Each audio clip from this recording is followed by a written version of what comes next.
The Parkinson's podcast is brought to you by the Phinney Foundation and brings you the stories, wisdom, and expertise of people living with Parkinson's, care partners, and Parkinson's professionals. This episode is brought to you by Sage Therapeutics. Sage Therapeutics is a biopharmaceutical company committed to their mission of pioneering solutions to deliver life-changing brain health medicines so every person can thrive. Sage developed the only 2 FDA-approved treatments indicated for postpartum depression and is advancing a robust pipeline to target unmet needs in brain health.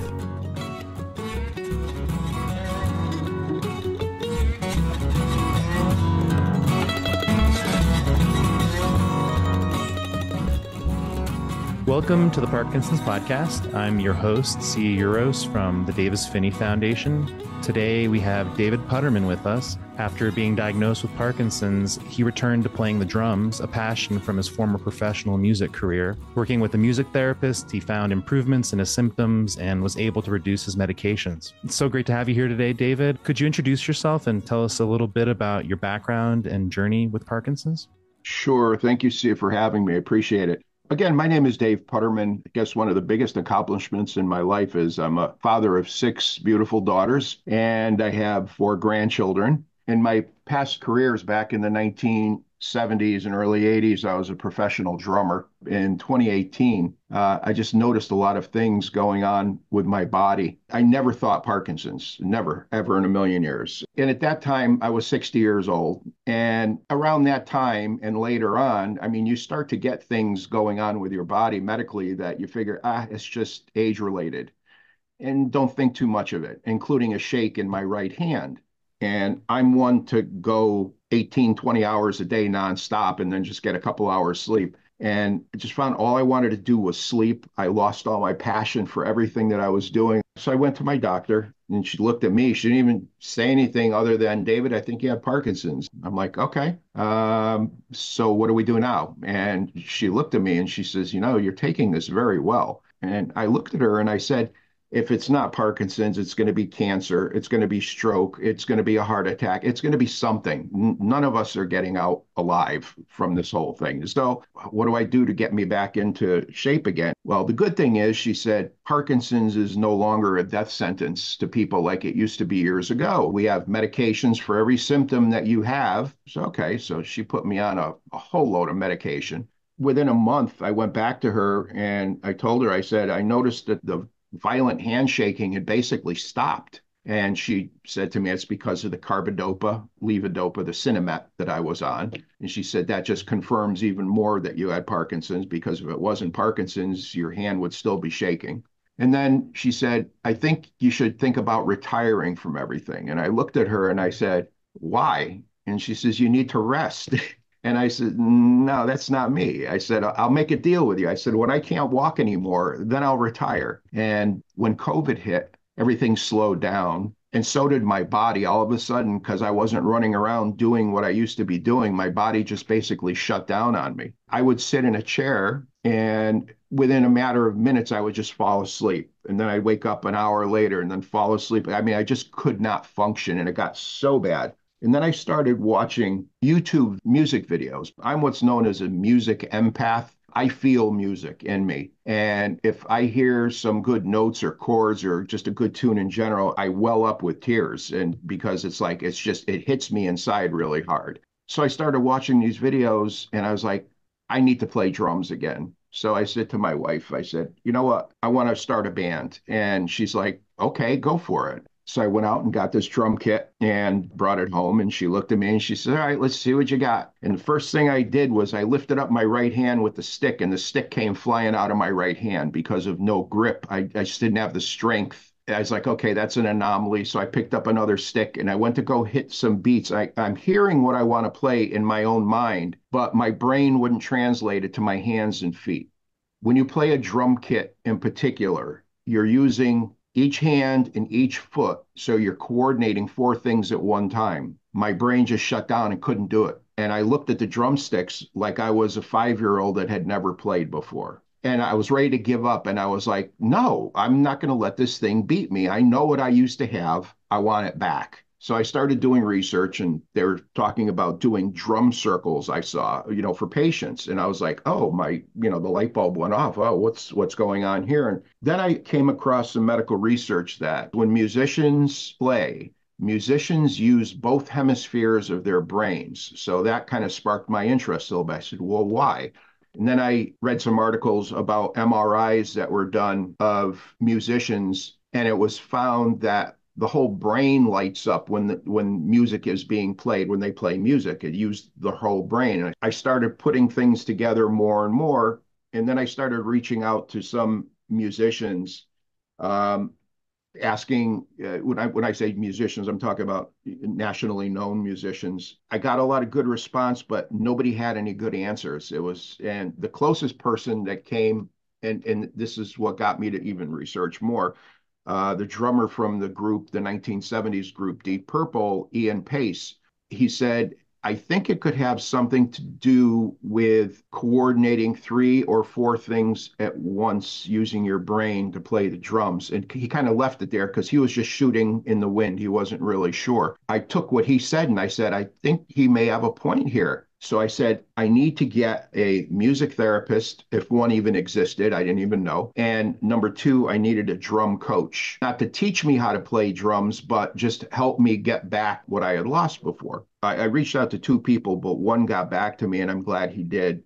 His name is Mike Haynes. And Mike is a licensed psychotherapist. He's a marriage and family counselor, and he also uses music as part of his therapy. And I thought, because he's a musician himself. I called him, told him my story, and he got back to me and he came over to me. It's not like you go to a doctor's office and he comes to your house. And when I saw him walking up my driveway carrying a guitar, and I'm like, wow, okay, this is cool. I like this. Could you describe that process of when you really started to practice and play music and work with Yeah. the music therapist? How did that development occur? And, how long did it take for you to start being able to play the drums again and improve your rhythm and all of that? Yeah, it actually started day one. He wanted to prove something to me. He read a paper about the Dutch people. They did a medical research on Parkinson's. There was one instance where a gentleman could barely walk because of Parkinson's. And they found out, well, talking to him what he used to like to do. And, the guy said he used to love to ride bicycles, but he couldn't do that anymore. He was walking basically like I walk, just shuffling the feet forward and head down. And the therapist put him on a bicycle and said to him, don't think, just ride the bike. He kept saying, don't think about it, just ride the bike. And instantaneously, this guy started riding a bike, couldn't walk barely, but he got on the bike and they were astonished because this is something that the guy supposedly wasn't able to do anymore, and he did it. So my music therapist said to me he wanted to use the same approach with me. Again, this is all in day one. Mm. And he started playing a guitar, doing simple notes, and I was following him a little bit, and it was tough. So he decided to do what's called in music, it's called jamming, just playing different chords and that type of thing. He says, just follow me. And he started jamming. And all of a sudden I started playing and I felt myself going, I can't do it. And I stopped and he says, why are you stopping? And I said, Mike, I can't do it. And he looked at me and he goes, what are you talking about? He goes, you're doing it. And I said, I am? He says, yeah, you are. I couldn't hear it. I couldn't hear it myself, but he's hearing it. And he said, and I started playing again and I'm concentrating on everything that I'm doing. And he stopped me and he goes, David, don't think, just play. And from that point on, we met once a week for a little over a year. And it just kept growing and growing and growing each day to the point where after about 12, 13 months, I got back at that time like over 80% of what I had lost from back then. And I looked at him and I said, Mike, I want to start a band again. And he's like, yeah, good, go for it. And it snowballed. So from 2020, when this was just a pipe dream to do this all over again, from going from not being able to play 3 minutes without being exhausted from the Parkinson's, I can now play a 3-hour show with relatively no major issues. So it's kind of amazing. Just in general, like how has it helped, your quality of life, and what are all the benefits that you've experienced, since rediscovering the drums? I was rapidly running through stages when I first got diagnosed. Went from stage one to stage two and into stage three, all within like 2 years. And I've stopped mine at stage three. As a matter of fact, it's still somewhere between two and three now, but it's stopped. Unfortunately, when you don't play though, and I find if we go a month or so without playing a show or having rehearsal, I notice some of the symptoms starting to come back a little bit.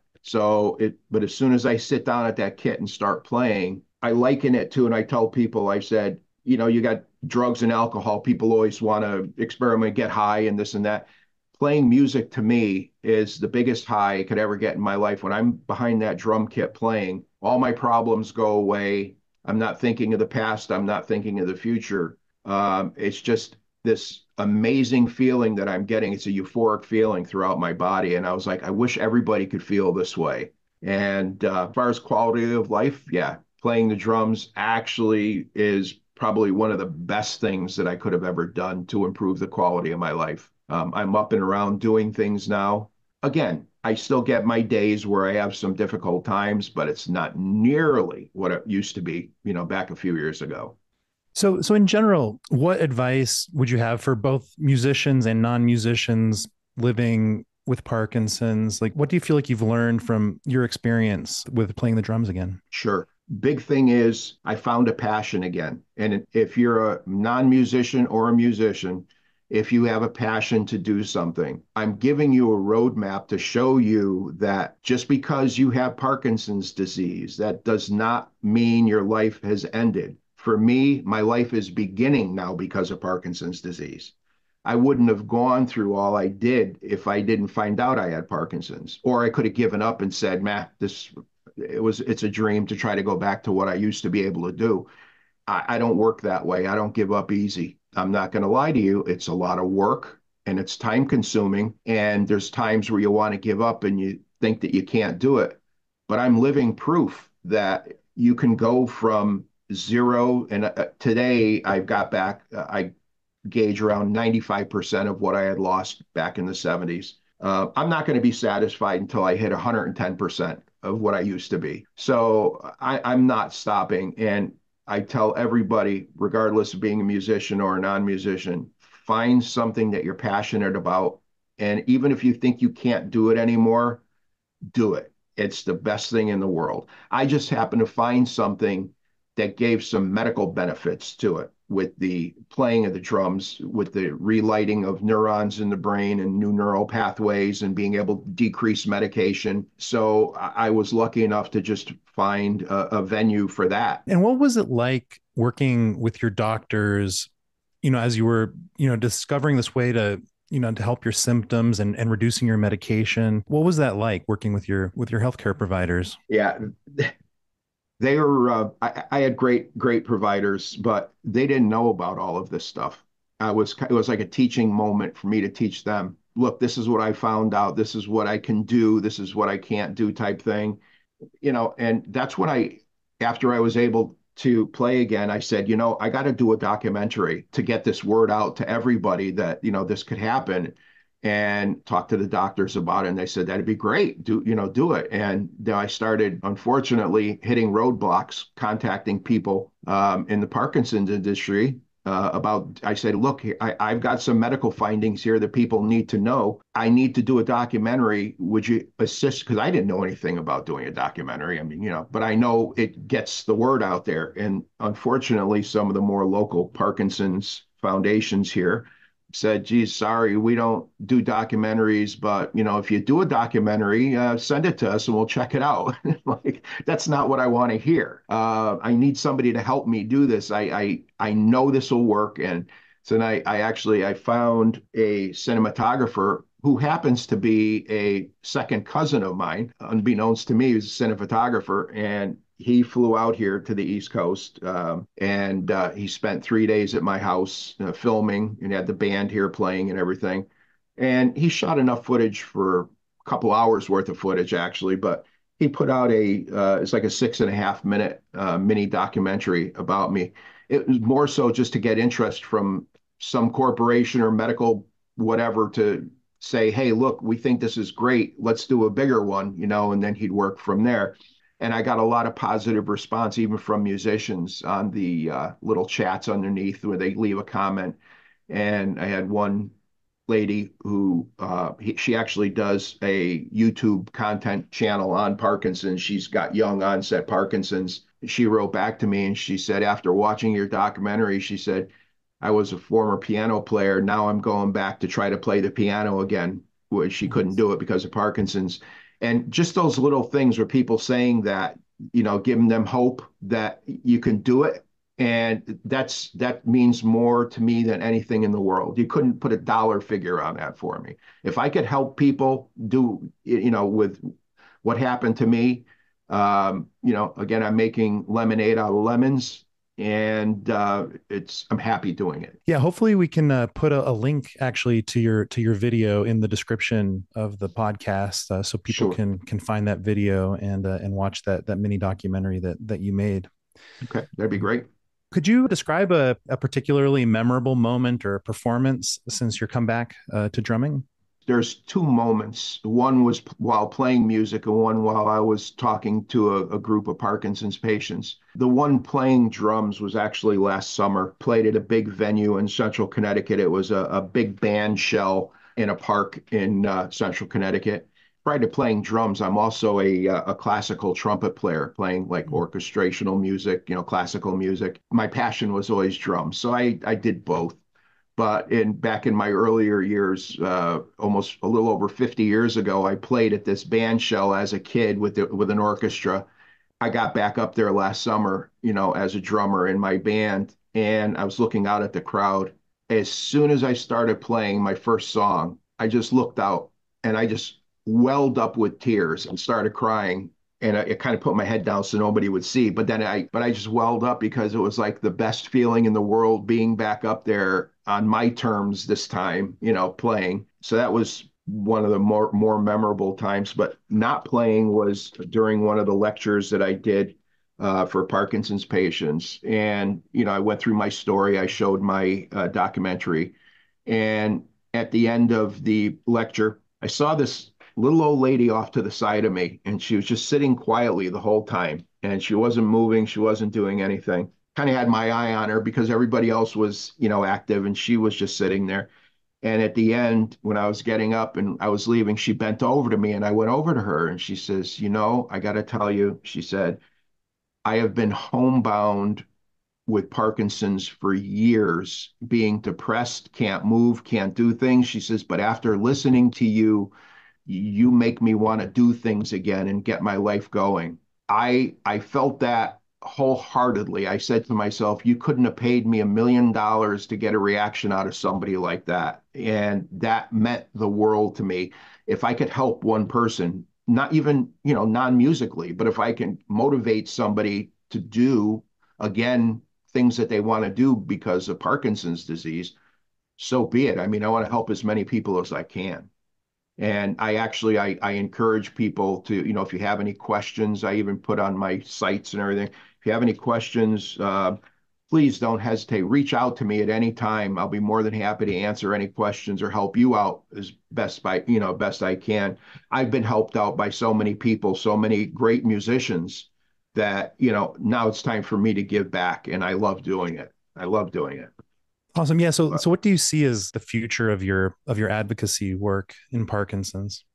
I would really love to use my findings to go out and do like a lecture circuit. I'm really not versed in that kind of thing. I know it's not just pick up a phone and say, "Hey, I want to come do a lecture at your place." I mean, there's more to it, obviously, but I would like to do something like that, and I'd also like to not only to non-musicians but to musicians as well.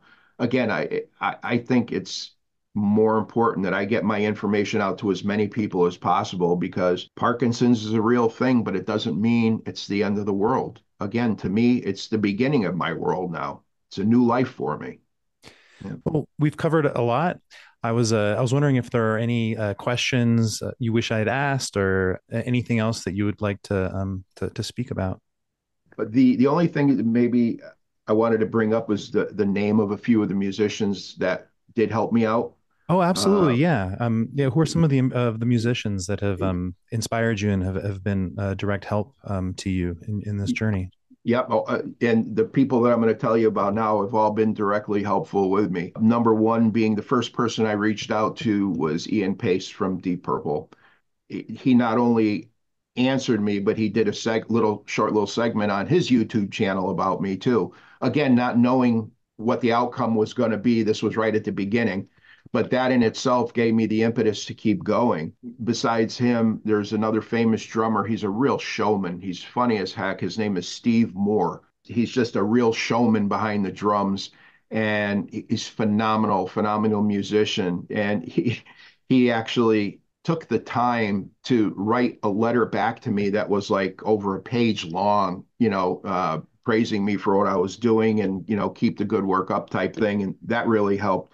And then I had some actual discussions with the songwriter and singer for the group Grassroots. They're a big hit machine back in the 70s. And the keyboard player and songwriter, his name is Dennis Provisor.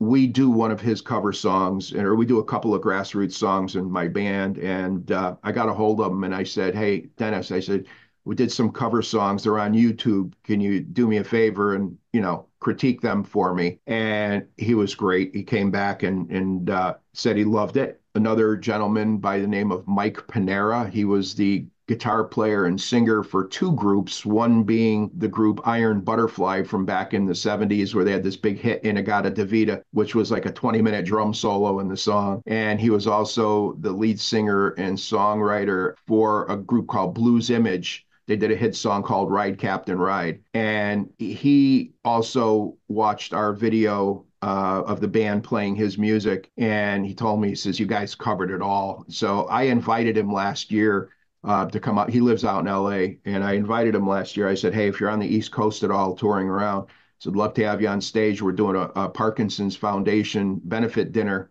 It was back in October we did it. And he said, "What's the date?" And he looked at his calendar and he goes, "Dave," he goes, "the next day I have to be in California for a concert that I'm doing." He said, "Otherwise I would have done it with you." And he said, "Send me your 2024 dates and I'll make sure that I get up on stage and play with you guys." So that was great. And the drum coach that I had helped me out. He's actually a close neighbor of mine, a town away. His name is Rob Gottfried. He goes by Rob the Drummer. He is a motivational drummer. He was a drummer for Sesame Street and Romper Room and all those shows back then. He preaches to schools about, no drugs, no alcohol type thing. And he brings his kid in there and he does a whole show. He was actually my drum coach for my comeback here in music. And it was funny because we sat side by side playing and he wanted to see where I was. He had two kits side by side and he goes, "Follow what I'm doing." And I would follow what he was doing. And he goes, "Okay, I'm going to stop now. Keep going." And as soon as he stopped, I couldn't play anymore. And we're looking at each other going, "What the heck?" And that's one of those things where what it comes down to is I feed off of other people's energy playing music, which enables me to play. But yeah, we were doing that. There was another musician. He's also a YouTube content creator. His name is Dave Morgan. He does a YouTube channel called The Music Shed. He's a famous jazz pianist. And I went to his studio here in Connecticut in the beginning. And I said, "Dave, please, I just need you to critique me." And this is when I couldn't play at all. I said, after about an hour, I was exhausted. I couldn't do it anymore. And I said, "I'm sorry, Dave." I said, "I just can't." And he goes, "What do you mean you can't do it? You're playing good." I said, I can't hear it then. It's not translating into my brain that way." And he said, "Let me ask you something." He goes, "Where you are right now, give me a percentage of where you are now from where you used to be." And I said, "Sitting here right this minute," I said, "maybe 5% of what I used to have." He said to me, he looked at me and he goes, "Well, if you're at 5% now," he says, "you must have been pretty damn good back then in the 70s." And that just kept giving me the impetus to keep going forward on it. All I can say is I've been involved with a lot of great people, a lot of great musicians that have helped me and given me the impetus to keep going. Now I want to start giving back to the people that don't know about what could be done if you have Parkinson's and what could help. So Wonderful. Well, thank you so much, David, for sharing your story with us here on the Parkinson's podcast. Wish you the best of luck with your future music endeavors and with your advocacy work. thank you for having me. I really appreciate it. Thank you for joining us for this episode of the Parkinson's Podcast. For more information about the Davis Phinney Foundation and to learn about educational offerings and community events for people affected by Parkinson's, please visit davisphinneyfoundation.org or dpf.org. This podcast includes information about Parkinson's and insights from our Parkinson's community. It is not intended as a substitute for treatment advice from your own medical providers.